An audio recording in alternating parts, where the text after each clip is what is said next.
Включвам се отново. Лазера е Hilda 4D, закупен от AliExpress за порядъка на 60-70 лева.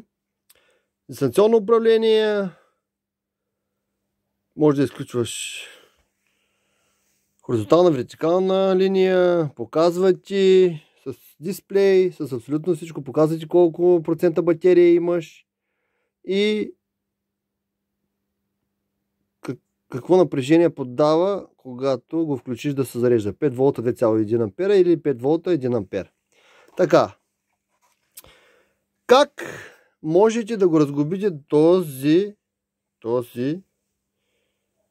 лазер, ако случайно имате проблеми, каквито проблеми имах аз? Значи този лазер пристигна явно е с проблеми. Явно е блъскан, тръшкан от корейските услуги. Имаше проблеми. Самия лазер не показваше точно как се разглобява. За да извадите за да го разглобите, трябва да развиете тези болченца на това капачи.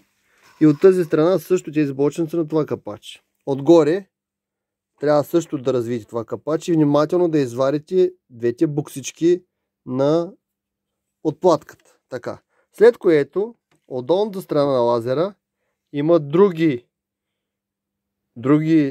винчета, които също трябва да се развият.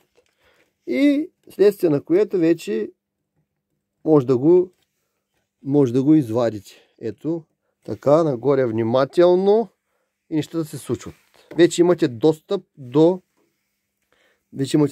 лазера. Проблемите, които имах аз, това копче не се включваше и тази пластина, която е кръгвата и се намира вътре в този отвор, беше излязла, следствие на което лазера не функционираше както трябва и съответно лъжеше с линиите, кога е хоризонтално, кога е наклонено. Това е като цяло, да знаете и да имате на ум, ако имате проблеми с този лазер.